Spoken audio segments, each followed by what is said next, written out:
Welcome to Raw Mind Sports. This is your host, Ryan Jones. I'm here today with Tony Harper Jr., man. He's from the area. Father, Tony Harper Sr. Guys from our local 252 area knows about Tony Harper Sr. a lot. So we can get his thoughts. His son ended up growing about 7 inches taller than his daddy. But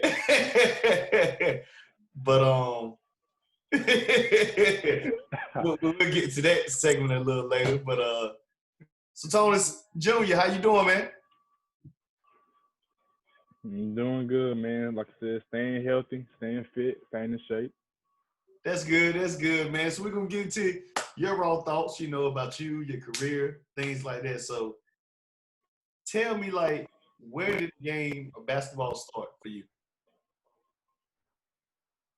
Well, like I said, I always hear the story of being a tall bro. My dad used to carry me in a little seat. He used to carry me to the gym. So I guess Cradle. So he used to, and I'm still remembering like me sitting down watching him play, watching all the old heads play and whatnot, and him sitting me down in front of the TV watching MJ play and anybody else. So it just always stuck with me. He put a ball in my hand when I was 4 years old, and I always play ball. It's started then when I was young, just seeing it. And you became pretty successful yourself, playing a lot of from middle school to high school. Then you took a pretty much big growth spurt. Your dad always talks a lot about that, like how you just caught this growth spurt out of nowhere, So it's pretty impressive, Like he probably wouldn't expect you to be that tall, but I mean, I ain't gonna lie, I ain't think I'd be this tall to be honest, but it started in 8th grade for real. I said I went to Spate Middle School, 7th grade I didn't make the team, 8th grade made team.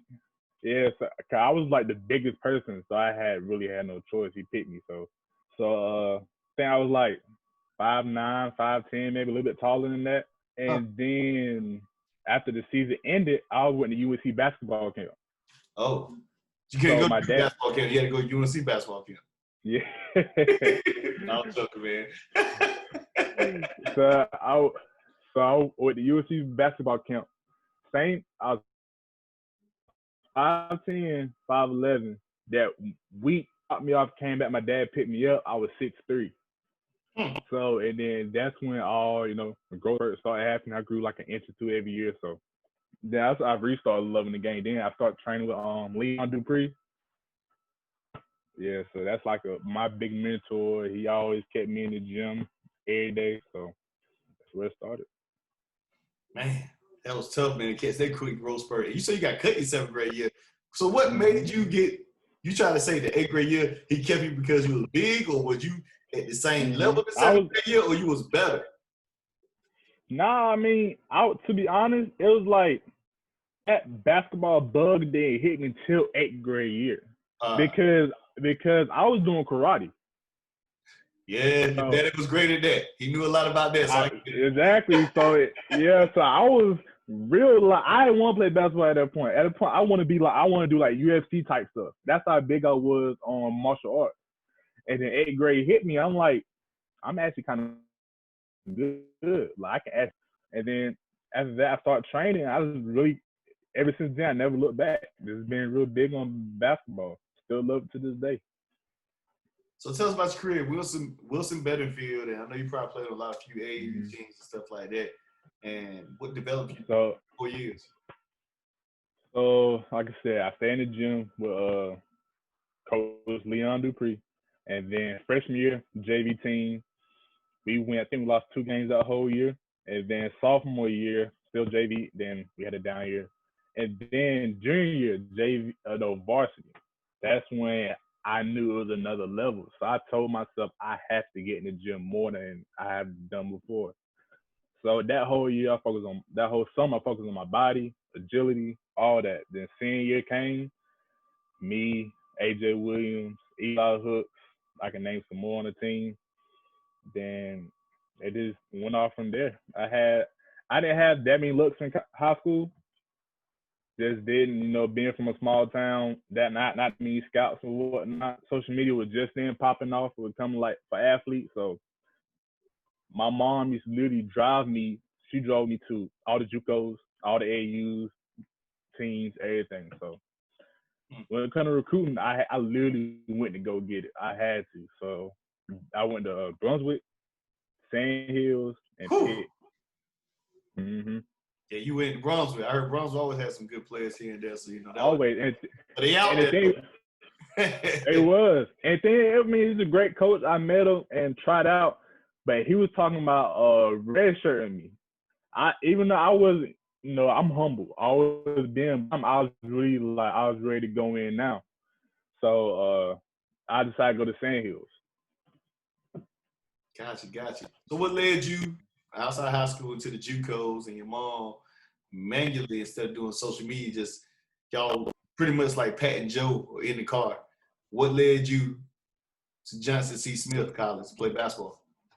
And so sophomore year, that's when I really like I was in my bag, as people say. I was in my bag. So went to the jam, like JUCO, Jamboree Jam in Greensboro. They have every year. So it's the biggest prep schools, JUCOs, all that. And we played Bryan and Stratton, I want to say. And Bryan and Stratton at that time was ranked. It was a high ranking team. And that's the team I had like 30 on. Mind you, it's like all the D2s, mid-major D1s, and Coach Cheryl, what's his name? He saw me looking at my mom, talking to my mom. First word he said, "I'm off your son a full scholarship." So now I'm talking about not paying no bread. I told her after Sand Hills, you're not paying nothing. You're not paying for school. So and that was the plan. Like I said, I had John C. Smith, which he stayed on me hard. He called probably like twice a week. Then I had Smith. I had Winston-Salem State. I had Mississippi Valley State. I had St. Aug. I had Elizabeth City State. I think that's it. Yeah, So what deciphered you from all those selections or options that you had? What made you say, you know what, even though that guy was talking from Johnson C. Smith, what made you say, you know what, Johnson C. Smith is where I need to play basketball at? Well, it messed me up. So when I had my visit at Charlotte, I saw really my first NBA player in person, and that was Al Jefferson. So I'm like, oh, they got to hook up like this? So I'm just seeing him and you said what? I said the beauty of recruitment. Charlotte, big market. I get it. Go ahead. And then coach always showed me love. And then for the head coach to come to one of my games, and they said he don't come to nobody games. Like he don't. That's Coach Cheryl, assistant coach's job. He go recruit. He go out the state. So for him to come 2 hours to my game and drive 2 hours back for practice, that showed me a lot. Like, okay, maybe he really want to see me. He really want me. So the coach always showed me love. And then Coach Gunner, my opinion, best coach I ever had. So he kept it real for me since the beginning. I'm talking about he didn't sugarcoat nothing. Even when I was hurt, he told me, what did he tell me? He said, nobody cares if you hurt. And not saying in a bad way, but he's saying like, he's saying like, you think the next person gonna not go at you hard because you hurt? No, like nobody cares. So he always kept it real. That's one of my biggest mentors, and I always keep in touch with him to this day. He basically gave you a lot of raw thoughts. That's what it sounded like. You needed. Man, well, I mean, I have some coaches that yell everything. He don't yell. He just you just messing up. And his famous saying he loved to say to this day, black boys in America. He said that every practice, every day. He said and to this day, I love that man so much. He taught me so much basketball wise. People don't know. So when I transferred to, I tore my ACL and meniscus, the red shirt that year. So literally that whole year, I'm on the sideline just listening to him, just talking, like IQ stuff, like what he sees. And like he knew players before he see you play one time. He already knew how you was, how you played. So this is me listening to him, just soaking stuff up. That's why I appreciate me taking a red shirt year, even though that injury hurt like crazy. It was tough to come back, but I learned so much, became a better player with it though. With that being said, since you say he taught you a lot, since you saw from a coaching standpoint by him being a red shirt on your injury, let's talk about you now coaching. What did you learn from that guy? So was this the reason why you got into coaching after just sitting there the whole time, listening to how he dissect this stuff? Did you start getting a feel for the love of the game from a coaching standpoint?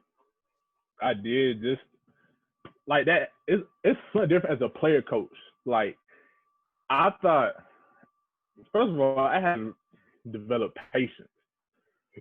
Excuse me, patience is the main thing. You gotta realize these kids don't see what you see yet, not yet. Right. But that's why you gotta show them, all the details and whatnot. Cause that was the main thing about Coach Joyner. Like, when I mean he dissect everything, like he dissect everything. That's what I try to do. Because these kids, most of these kids are just raw talent, like straight athleticism, skill out the gym, but they missing the IQ part, and that's just a lot of kids. So that's my main thing. I try to teach them what do you see, what's open if you run this play, this certain stuff like that. So coming from a cultural perspective now, like, do you see things differently? You know how people be like, the fans like, can this guy do this? Can this coach do that? How do you feel now from being a player now, from a player before to a coach now, to like go through that process of, the fans trying to tell the coaches how to coach and how not to coach. Yeah. And now you actually see it because you're actually in that seat now. You went from player to coach now. I tell you, I appreciate coaches a whole lot more because there's a lot of stuff behind the scenes people don't even know about. Like, it's a lot of stuff like they definitely don't know about. And it's also just like handling the kid, because every kid has a different background. Right. So that's the biggest thing. Like, most kids you can't yell at. Whew, not this time. Not exactly, not this time. But it's just how you going about it, man. I mean, like I said, it's a different era for real, but you just have to learn how to talk to certain kids, because you can't yell at this kid and then it's so hard to play, but it's different. I'll tell you that. So during your outside of basketball, during times, what do you like to do? I mean, what do you do in your spare time if it's not basketball? I'm a big gamer. My dad got me into that. Yeah, I'm big on gaming. Working out, I love to work out. So whenever I before work, after work, whenever I'm working out, I'm running, keep my body shape or whatnot. Chilling. I'm really a homebody. I ain't too big on going out. I'm just a chill guy. No, that's perfect. What you like to eat, man? I know your dad is a great cook.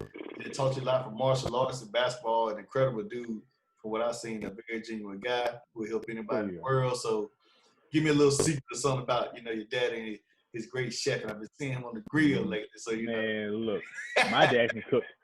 He cooks some mean hamburgers, some mean ribs. He uses sauce. I don't know what, honey mesquite is something, but I know every time I eat it, I'll be about to cry. It's so good. Yeah. That, like I said, he can really, you put anything in his face, he gonna whip it up, whatever you need. Like right now, I'm a vegetarian. So it's going on 5 months. So he's learning as a lot like that no more.